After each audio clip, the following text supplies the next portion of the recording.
Gloire à Dieu. Je ne sais pas si vous m'entendez bien. Christ a tout accompli. Et il nous appartient aussi à nous de faire en sorte que d'autres personnes aussi puissent goûter à l'amour du Christ et puissent aussi se réjouir et être sauvés. Et ce matin, je suis dans la joie d'être parmi vous et je vous salue dans le beau et précieux nom de notre Seigneur et Sauveur Jésus. Et je prie qu'à travers ce message, chacun de nous soit touché et qu'il puisse vraiment prendre des engagements pour vraiment aller de l'avant et devenir le témoin, et devenir l'envoyé que Jésus-Christ attend de lui. Et ce matin, je viens juste vous rappeler ce qu'on a vu la semaine passée. On avait vu qu'il était important de rentrer dans le repos que Jésus-Christ donne. De rentrer dans le repos que Jésus-Christ donne. Mais si on rentre dans le repos de Jésus-Christ, ce n'est pas pour vraiment dormir, ce n'est pas pour vraiment se recentrer que sur soi-même. Jésus-Christ, comme on l'a dit, quand on rentre dans le repos que Jésus donne, on prend le vide. On prend le vide de Jésus et on reçoit ses instructions. Et ce matin, je voudrais vraiment attirer notre attention sur l'une des instructions que notre Seigneur Jésus nous a laissées. Cela est tellement important que Jésus a fait cela sous forme de prière qu'il a adressée au Père juste avant qu'il ne parte sur la croix. Jésus a adressé une prière à son Père qui se trouve dans Jean 17. Cette prière se trouve dans Jean 17. Recevez mes instructions.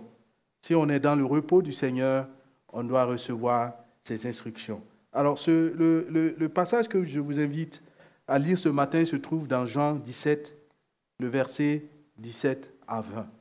Jean 17, 17 à 20. J'ai utilisé une autre version, mais c'est la même chose. Jean 17, verset 17 à 20. Si vous avez trouvé, on va lire. Sanctifie-les par ta vérité, ta parole est la vérité. Tout comme tu m'as envoyé dans le monde, je les ai aussi envoyés dans le monde. Et je me consacre moi-même pour eux, afin que eux aussi soient consacrés par la vérité. Je ne prie pas pour eux seulement, mais encore pour ceux qui croiront en moi à travers leurs paroles. Je ne prie pas pour eux seulement, mais encore pour ceux qui croiront en moi à travers leurs paroles. Et ce matin, je pense que chacun de nous ici, on fait partie de ce que le verset 20 dit. Je ne prie pas pour eux seulement, mais encore pour ceux qui croiront en moi à travers leurs paroles. Si tu es là ce matin et que tu crois dans la parole de Dieu, si tu as reçu le Seigneur Jésus dans ta vie, tu es concerné par cette prière. Si tu ne l'as pas encore reçue, aujourd'hui c'est le jour du salut pour toi. N'hésite pas à te rapprocher à la fin du culte pour donner ta vie au Seigneur, parce qu'il y va de ton éternité. Cela est très important. Et ce matin, je voudrais vraiment que l'on puisse, comme Jésus, savoir qu'on est un envoyé dans le monde. C'est le thème de mon message ce matin. Comme Jésus-Christ, tu es une envoyée dans le monde. Et je suis d'autant plus conforté dans ce message que durant la semaine, le mardi, il a été question de ce sujet. Notre frère qui a partagé, Jean-José, la parole, il a parlé du fait que la France avait besoin de Jésus. Elle n'a pas besoin, c'est vrai qu'il y a eu beaucoup de choses concernant la politique, mais ce n'est pas les hommes qui peuvent changer la situation, mais c'est Jésus qui peut changer la situation. Et qui va changer? C'est nous qui connaissons Jésus, qui allons pouvoir changer. Mais encore faut-il qu'on se sente concerné. Alors, le but que je vis ce matin, c'est que tu réalises que tu es un envoyé. Okay? Que tu réalises que tu es un envoyé et que tu n'es pas un envoyé à ta manière, mais tu es un envoyé à la manière de Jésus-Christ. Comme Jésus-Christ. C'est ce qu'on a lu. Tout comme tu m'as envoyé, comme le Père a envoyé le Fils, nous aussi, nous devons réaliser que nous sommes des envoyés à la manière de Jésus-Christ et t'encourager enfin, si tu es déjà engagé, si tu as déjà conscience que tu es un envoyé et que tu joues pleinement ton rôle d'envoyé, que tu puisses aller de l'avant. Mais si ce n'est pas le cas, que tu puisses revoir ta situation et que tu réalises que le Seigneur attend de toi et que tu dois faire de ton possible pour jouer ton rôle d'envoyé. Alors, beaucoup de chrétiens ne se sentent pas envoyés. Une fois qu'ils ont reçu le salut, ils vont se centrer sur eux-mêmes. Ils vont travailler à leur salut. Ils vont travailler vraiment à ce que Dieu réponde à leur attente à eux. Mais ils oublient que Jésus-Christ nous a sauvés pour servir. Jésus-Christ nous a sauvés pour que nous aussi, nous soyons un canal par lequel d'autres personnes vont se donner à lui. Sinon, le jour qu'il nous a sauvés, il aurait pu nous amener avec lui, mais il nous a laissés dans le monde pour que nous puissions, nous aussi, être des envoyés comme lui aussi, il a été.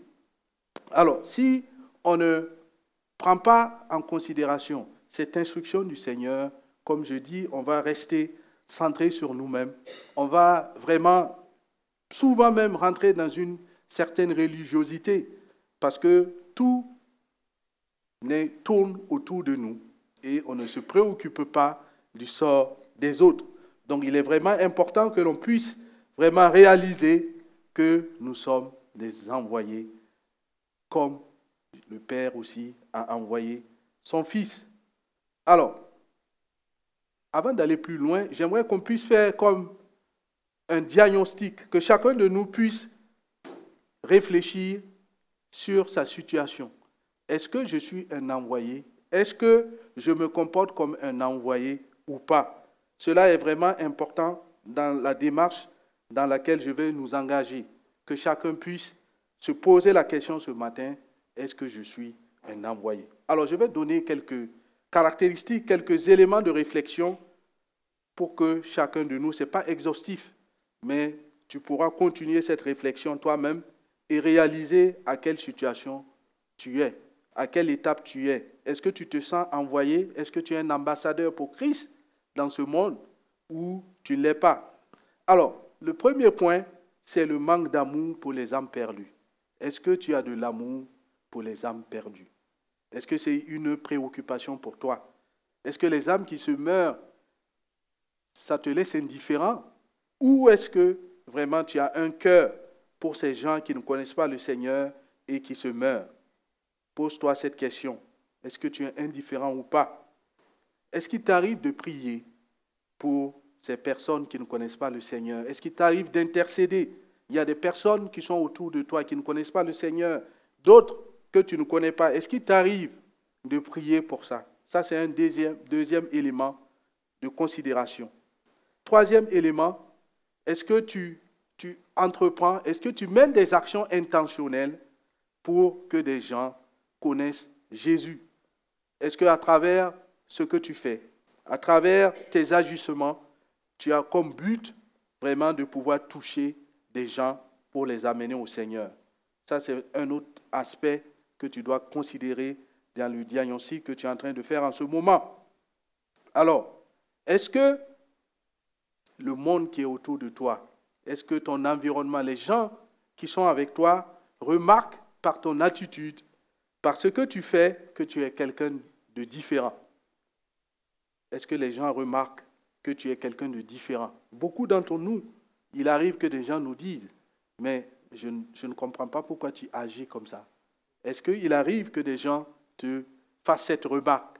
Si ce n'est pas le cas, tu dois te poser des questions sur ton statut d'envoyé. Est-ce que nous pensons à l'évangélisation, au témoignage, ou est-ce que nous pensons que cela est réservé à une certaine catégorie de personnes, des évangélistes, des gens qui ont vraiment le talent pour parler, ou est-ce que nous pensons que nous aussi, on est concernés par cela? Est-ce qu'on pense qu'on est responsable du frère que Dieu a placé à nos côtés? On peut être aussi envoyé, on est envoyé dans le monde. Et le frère aussi que Dieu a placé à nos côtés, nous pouvons être aussi pour lui un envoyé, quelqu'un qui va le toucher, impacter sa vie. Est-ce que le soutien de la mission, est-ce que le soutien financier, matériel, spirituel est une préoccupation pour nous? Est-ce que nous pensons à donner à la mission? Est-ce que nous pensons vraiment que nous avons un rôle à jouer dans ce domaine-là? Tout ça, ce sont des questions que je me suis posées et que je vous pose ce matin alors qu'on veut être un envoyé comme Jésus.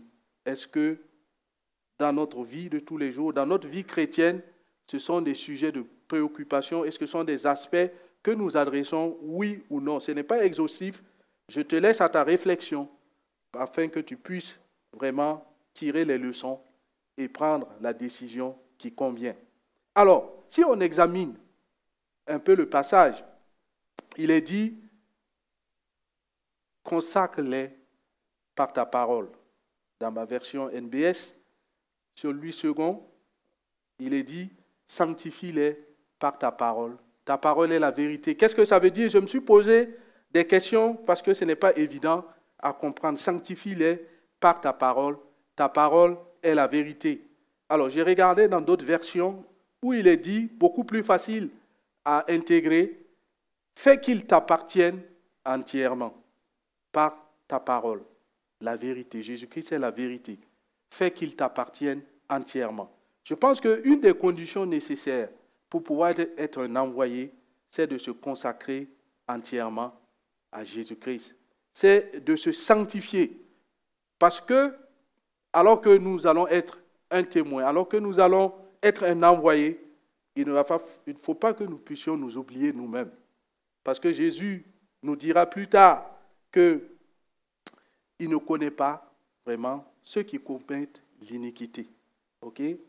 Je ne vous ai jamais connu, vous qui commettez l'iniquité. Donc, il est important, alors qu'on prend notre casquette d'envoyé, de pouvoir se sanctifier, de pouvoir vraiment se consacrer entièrement au Seigneur, travailler à sa sanctification. Parce que sans la sanctification, nul ne verra le Père. Paul dira dans 1 Corinthiens 9, 27, « Mais je traite durement mon corps et je le tiens assujetti, de peur d'être moi-même rejeté après avoir prêché aux autres. » Donc, une des conditions, la première condition pour moi pour être un envoyé, c'est vraiment d'appartenir entièrement au Seigneur, c'est de se sanctifier continuellement pour pouvoir être vraiment un instrument puissant entre les mains du Seigneur et puis ne pas s'oublier soi-même alors qu'on est dans cette entreprise vraiment d'envoyer.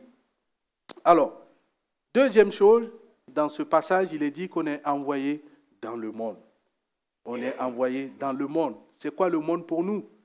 Est-ce que le monde, c'est tous les pays qui existent? Il y a des gens qui partent, mais chacun de nous, tous ceux qui ont cru, sont des envoyés.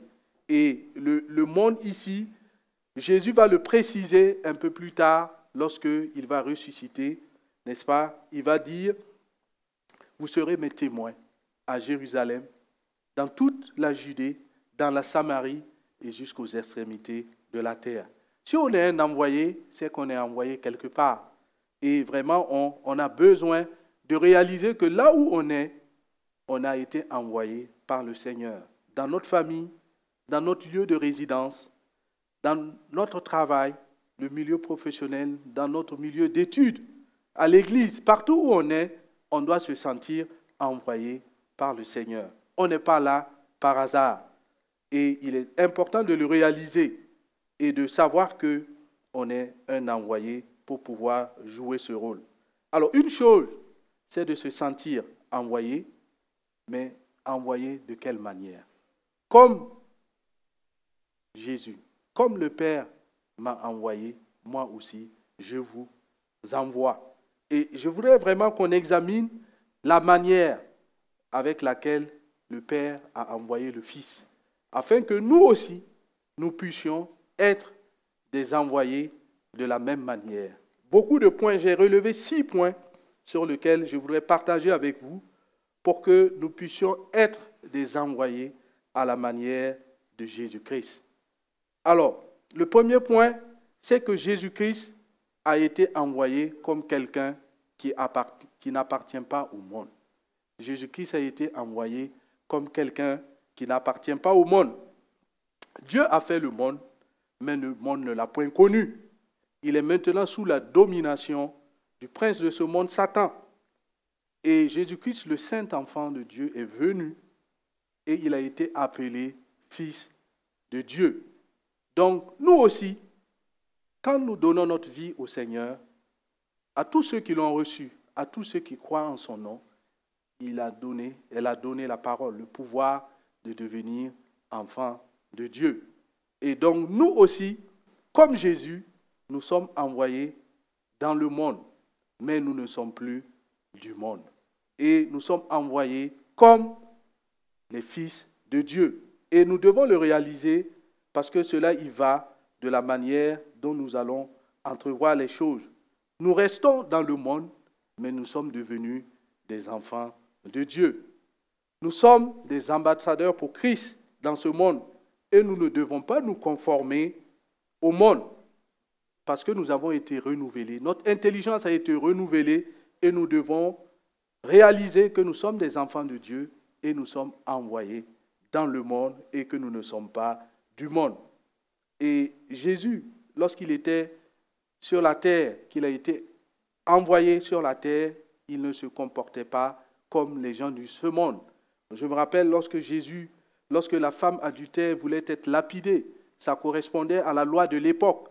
Mais Jésus ne va pas se conformer à eux. Jésus va vraiment apporter la grâce qui va faire que cette personne soit vraiment libérée, cette personne soit délivrée. Et c'est ce que aussi nous devons faire. Nous ne devons pas nous conformer au siècle présent. Nous devons vraiment porter notre casquette d'enfant de Dieu pour pouvoir être l'envoyé que Jésus attend qu'on soit. Alors, deuxième point, c'est que Jésus a été envoyé au monde par amour. Jésus a été envoyé au monde par amour. Et notre frère a lu tout à l'heure, Jean 3,16, « Car Dieu a tant aimé le monde qu'il a donné son Fils unique, afin que quiconque croit en lui ne périsse point, mais qu'il ait la vie éternelle. » Dieu a tant aimé le monde. Dieu a aimé les gens qui sont dans le monde. Et Dieu a un amour pour les âmes perdues. De la même manière que l'amour de ce monde, des gens que nous sommes, brûle dans le cœur du Fils, de la même manière, le Fils a le même amour pour ce monde et il va nous transmettre cet amour. Dans Marc 16, 15, il est dit, « Allez par tout le monde et prêchez la bonne nouvelle à toute la création. Comme le Père m'a envoyé, moi aussi, je vous envoie. » L'amour de Christ est-il répandu dans nos cœurs? Est-ce que l'amour de Christ qui vient du Père est-il répandu dans nos cœurs? Aimons-nous Jésus au point de faire de sa mission notre mission? Aimons-nous réellement notre prochain comme nous-mêmes? Tout cela est nécessaire pour qu'on puisse se sentir envoyé dans le monde. L'amour des âmes perdues, comme on l'a toujours dit, est-il une réalité dans nos vies? De la même manière qu'il est pour le Père et de la même manière qu'il est pour le Fils. Comme le Père m'a envoyé, moi aussi, je vous envoie. Si ce n'est pas le cas, que nous sommes indifférents aux âmes qui se meurent, nous sommes indifférents aux personnes qui ne connaissent pas le Seigneur, nous devons revoir notre situation. Nous devons nous poser des questions. Est-ce que réellement l'amour du Père, l'amour du Fils, est-ce qu'il est réellement répandu dans nos vies? Est-ce que nous faisons de cela une priorité? Le Saint-Esprit est là. Le Saint-Esprit va nous aider afin que nous puissions développer cet amour si cela nous manquait. Si cela nous ne sentions pas concernés par ce type d'amour qui doit être répandu. Aimer Dieu et aimer son prochain, cela va nous aider à vraiment être des envoyés comme Jésus-Christ l'est. Alors, troisième élément, est-ce que Jésus-Christ a été envoyé pour révéler le caractère de Dieu? Jésus-Christ a été envoyé pour relever le caractère de Dieu. Jésus-Christ a été envoyé comme fils de Dieu. Il est dans le monde, mais il n'est pas du monde. Jésus-Christ a été envoyé par amour et Jésus-Christ a été envoyé pour révéler le caractère de Dieu. Celui qui m'a vu a vu le Père. C'est ce que Jésus a déclaré. Celui qui m'a vu a vu le Père. Est-ce que nous pouvons faire mienne cette déclaration de Jésus? Est-ce que celui qui nous a vu Jésus? Est-ce que celui qui nous a vu Jésus? Alors, l'apôtre Paul va dire, si je vis, ce n'est plus moi qui vis, mais c'est Christ qui vit en moi. Il va rajouter, soyez mes imitateurs, comme moi aussi, je le suis de Jésus-Christ. Est-ce que celui qui nous a vu Jésus-Christ? Et nous devons être, comme la parole de Dieu nous dit, le sel dans ce monde. Nous devons être le sel dans ce monde. Il va ajouter, on n'allume pas une lampe pour le mettre sous le boisseau. On n'allume pas une lampe pour le mettre sous le boisseau. Alors, si on connaît le Seigneur, on ne peut pas vivre une vie indifférente. On ne peut pas vivre une vie que pour soi. On doit pouvoir vraiment laisser briller la lampe qui s'est allumée en nous pour que les gens voient et qu'ils puissent reconnaître Jésus en nous. Parce que pour certaines personnes, il va leur être difficile d'entendre parler du Seigneur. Et si le Seigneur les a mis à notre côté, c'est pour que nous puissions révéler son caractère à ces personnes. Mais il va falloir que nous puissions être conscients de tout cela. Ce matin, j'ai regardé encore les statistiques sur un organisme qui s'appelle Agaï, qui s'occupe de l'évangélisation, et il est dit que 2,2 milliards de personnes dans le monde n'ont jamais entendu parler de Jésus. 2 milliards de personnes dans ce monde n'ont jamais entendu parler de Jésus. Et une personne sur 4, à peu près plus d'une personne sur 4, n'a jamais même entendu parler de Jésus. Parce qu'entendre parler de Jésus, on peut entendre parler de Jésus parce qu'il y a des événements qui sont liés à Jésus, Noël, mais entendre vraiment réellement le message. Okay? Et vraiment, il est montré aussi que les actions d'évangélisation en masse ne sont pas aussi productives que vraiment l'évangélisation personne à personne, qui est encore plus efficace et qui peut exploser de manière exponentielle si chacun de nous réalise son besoin d'être vraiment un envoyé pour le Seigneur. Donc, nous devons reconsidérer notre situation. Nous devons revoir qui nous sommes. Est-ce que celui qui nous a vu Jésus-Christ? Nous ne devons pas être une pierre d'achoppement. Il ne faut pas que le jour que quelqu'un il va savoir qu'on est chrétien, il se pose la question, est-ce que toi réellement tu es un chrétien? Parce que vraiment tu ne révèles pas le caractère de Jésus. Puisse le Seigneur nous aider, chacun de nous, à pouvoir révéler le caractère de Christ en nous. Cela est un travail de longue haleine, au fur et à mesure. Ce qui est le plus important, c'est de pouvoir s'engager à cela. On dit souvent que quand on connaît son problème, il est à moitié résolu. Est-ce que si nous voyons que dans tel ou tel autre aspect, nous avons besoin de progresser, nous devons progresser. Nous devons vraiment rentrer en prière, nous devons travailler afin de pouvoir refléter, tendre vers la statue parfaite du Christ pour devenir un envoyé comme Jésus-Christ. Alors, quatrième élément, Jésus-Christ a été envoyé pour proclamer la parole de Dieu. Jésus-Christ a été envoyé pour proclamer la parole de Dieu. Dans Jean 17, 8, il est dit, « Car je leur ai donné les paroles que tu m'as données, et ils les ont reçues.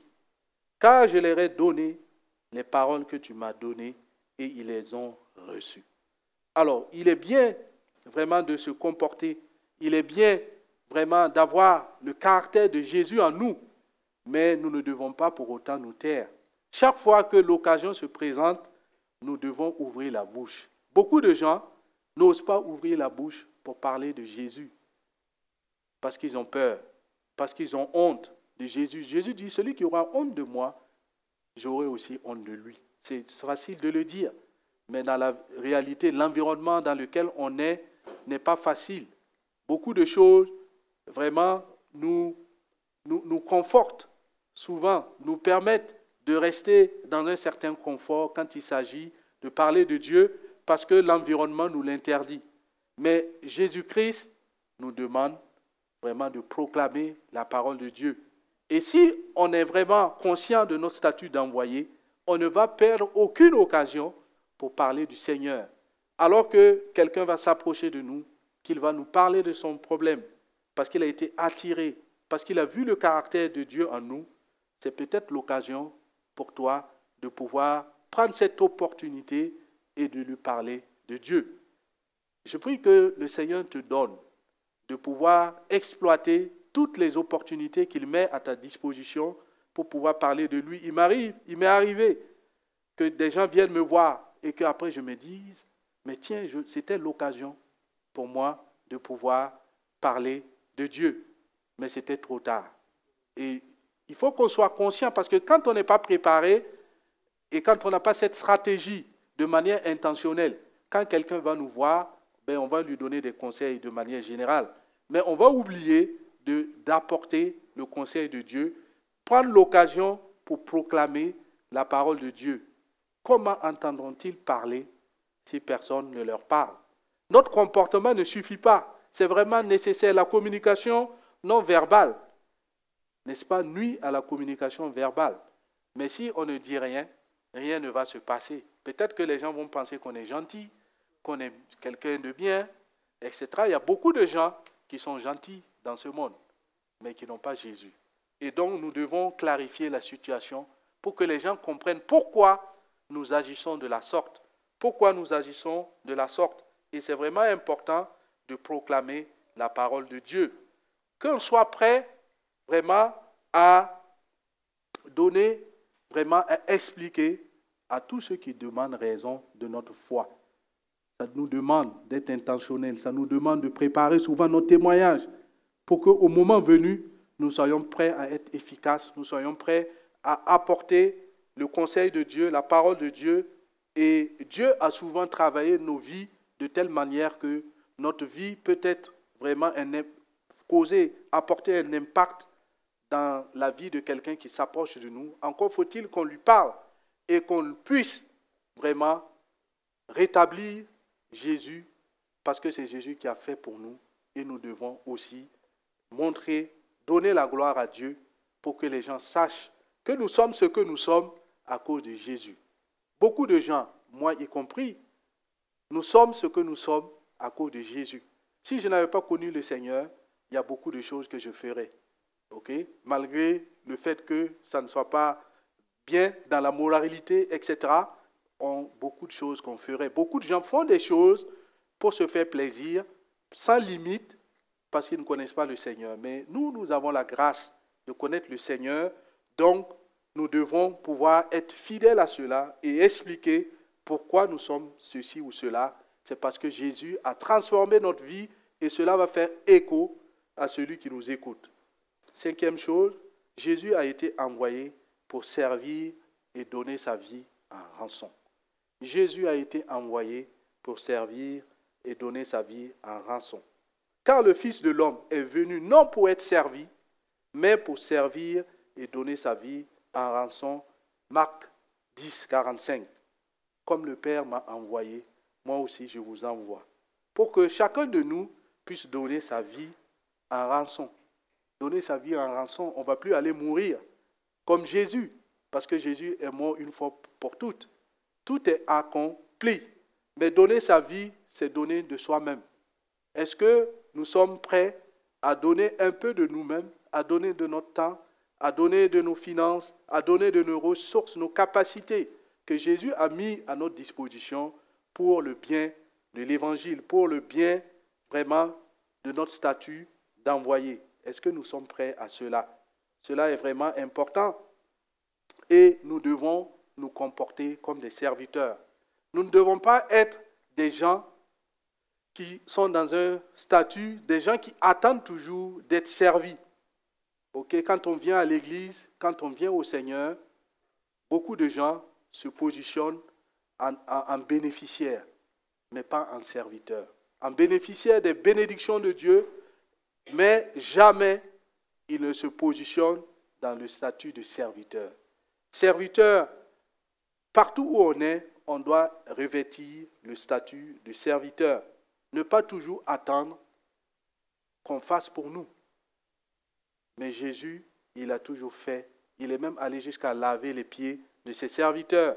Jésus s'est comporté en serviteur et nous devons aussi nous comporter en serviteur. Et l'humilité va nous aider. L'humilité était vraiment un des principes forts du Seigneur Jésus, l'humilité. Que Dieu nous donne l'humilité afin que nous puissions nous positionner en serviteurs et que nous puissions aussi donner. Parce que quand on aime, on donne et on donne gratuitement. Car Dieu a tant aimé le monde qu'il a donné son Fils et nous aussi, nous devons donner gratuitement. Alors, dernier élément, la manière dont Jésus a été envoyé, il a été envoyé équipé du Saint-Esprit. Il a été envoyé équipé du Saint-Esprit. Dieu le Père a oint Jésus-Christ du Saint-Esprit. Et Jésus-Christ aussi sait qu'on a besoin du Saint-Esprit. Et c'est ce qu'il a dit dans Acte 1:8, vous recevrez une puissance. Le Saint-Esprit survenant sur vous. Le Saint-Esprit ne vient pas sur nous pour qu'on se contente de faire des œuvres de puissance seulement, mais cela doit se traduire par vraiment le statut qu'il nous a donné d'envoyer. Vous recevrez une puissance et vous serez mes témoins. Que Dieu nous donne de vraiment nous revêtir de son esprit afin de pouvoir être le témoin qu'il attend que nous soyons. Parce que nous avons besoin de cette puissance pour que Dieu puisse nous éclairer, pour que Dieu puisse nous donner la force de pouvoir dire ce qu'il faut dire au moment précis, pour que nous soyons inspirés à chaque fois qu'il y aura des situations, que nous puissions être inspirés. Aussi que nous puissions révéler Jésus à travers des prodiges, des miracles. La puissance que nous pouvons démontrer, que nous pouvons faire, peut toucher des gens. C'est pour ça que nous ne devons pas hésiter à prier pour quelqu'un qui s'approche de nous. Ce n'est pas que le pasteur, ce n'est pas que les gens de l'équipe d'intercession qui doivent prier pour les gens. Si quelqu'un vient vers nous, quel que soit l'endroit, que ce soit dans notre lieu de résidence, dans notre travail, et qu'il s'attend et qu'il nous expose une situation, c'est peut-être l'occasion pour vous de prier pour lui, pour qu'il puisse être touché. Et Dieu peut se servir de votre prière pour le transformer. Souvent, on regarde à nous et on oublie de regarder à l'Esprit de Dieu qui est en nous. Ce n'est pas nous qui allons faire, c'est Jésus qui fait. Il ne faut pas que nous disions, on ne va pas prier, si on prie et que ça ne marche pas, qu'est-ce qu'il va penser? Non, ce n'est pas nous qui faisons, c'est Jésus qui fait. Nous, on n'est qu'un instrument, nous, on n'est qu'un envoyé et nous devons, chaque fois que l'occasion se présente, ne pas hésiter à manifester la puissance de Dieu qui est en nous, l'Esprit Saint qui est en nous, qui nous donne cette autorité, cette puissance de prier. Et certainement, Dieu va glorifier son nom, parce que c'est au nom de Jésus qu'on prie, ce n'est pas à notre propre nom, et c'est Jésus qui fait la balle est dans son camp. Nous, nous devons juste prier par la foi. Que Dieu nous donne de pouvoir vraiment nous sentir, nous revêtir de son esprit et de pouvoir utiliser cette puissance qu'il nous donne pour pouvoir être un envoyé efficace. Alors, pour terminer ce matin, je voudrais poser 3 questions. La première question, est-ce que tu es toujours du monde ou tu es simplement dans le monde? Est-ce que tu es toujours du monde ou tu es simplement dans le monde? Tu as été envoyé dans le monde parce que tu n'es plus du monde. Tu n'appartiens plus au monde, tu es un fils de Dieu. Dans Jacques 4, il est dit, adultères que vous êtes, ne savez-vous pas que l'amour du monde est inimitié contre Dieu? Celui donc qui veut être ami du monde sera ennemi de Dieu. L'amour du monde est inimitié avec Dieu et on ne peut pas suivre 2 maîtres à la fois. Je prie ce matin que tu fasses de l'amour de Dieu ta priorité et que tu aimes le Seigneur, ce qui te poussera à vraiment te consacrer comme il est dit, te sanctifier afin d'être l'envoyé qu'il attend que tu sois. Deuxième question, où as-tu été envoyé? Où as-tu été envoyé? Peut-être que tu es quelque part et que tu n'as pas encore réalisé que c'est Dieu qui t'a envoyé là-bas. Je prie ce matin que tu puisses le réaliser. Parce que si tu appartiens à Dieu, c'est lui qui conduit tes pas. Jésus-Christ est le chemin, la vérité. Et savoir que même si tu es en transition quelque part, c'est Dieu qui t'a envoyé là-bas. Et il a besoin que tu puisses refléter, que tu puisses être son ambassadeur là où tu es, pour que des âmes soient touchées, pour que des vies se donnent au Seigneur. Alors, dernière question pour toi ce matin. Es-tu en train de remplir la mission d'envoyer dans les endroits où Dieu t'a positionné? Es-tu en train d'accomplir la mission d'envoyer dans les endroits où Dieu t'a positionné? Comme Jésus-Christ l'a dit après sa résurrection. Dans Jean 17, avant d'aller sur la croix, il avait déjà prié pour qu'on soit des envoyés. Et quand il est ressuscité, quand il est venu voir les disciples, il leur a donné la stratégie, il leur a dit qu'ils devaient être des témoins à différents endroits. Nous aussi, Dieu nous a placés, positionnés dans différents endroits. Est-ce que nous sommes en train de remplir notre mission? Ou est-ce que nous négligeons cet appel parce que nous ne nous sentons pas concernés? Je prie ce matin que tu puisses te sentir concerné, que tu puisses réaliser que tu n'es pas à des endroits par hasard. Alors, tu peux être discrédité déjà dans le milieu où tu es parce que ton comportement, ce que tu as déjà fait, n'est-ce pas, n'est pas propice à ce que quelqu'un même sache que tu es chrétien. Peut-être que tu te caches parce que ce que tu as fait n'est pas digne d'un enfant de Dieu. Et il faut savoir que la grâce de Dieu est là et que tu peux restaurer tout cela. Rien n'est perdu parce que tu peux revenir, parce que tu peux restaurer, parce que tu peux demander pardon, parce que tu peux te réconcilier. Il n'est pas trop tard pour pouvoir vraiment restaurer ton environnement si tu as été déjà discrédité. Et Dieu est avec toi et Dieu peut restaurer la situation et cela va vraiment même être un témoignage parce que les gens vont voir un changement. Mais si tu es même quelque part et que tu ne te sens pas envoyé et que tu penses que tu es juste là, de passage, je voudrais que tu réalises ce matin que c'est Dieu qui t'a positionné là-bas et il attend de toi que tu puisses refléter son caractère, le caractère d'un enfant de Dieu, pour que son nom soit glorifié dans ta vie. Alors, ce matin, pour terminer, je vais inviter le groupe de louanges à revenir pour qu'on puisse vraiment reprendre ce premier chant qui parle du témoignage. Es-tu le témoin? Es-tu l'envoyé que Jésus attend de toi? Es-tu un ambassadeur pour Christ ou pas? C'est la question qui se pose ce matin. Si tu dois retenir quelque chose, parce que souvent on écoute, mais ce n'est pas évident. Il arrive qu'on oublie. Mais si tu dois retenir quelque chose dans tout ce que j'ai dit ce matin, c'est que tu es un envoyé. Dis à ton voisin, tu es un envoyé. Tu es un envoyé. Tu es un envoyé. Mais tu n'es pas un envoyé, n'est-ce pas, n'importe comment.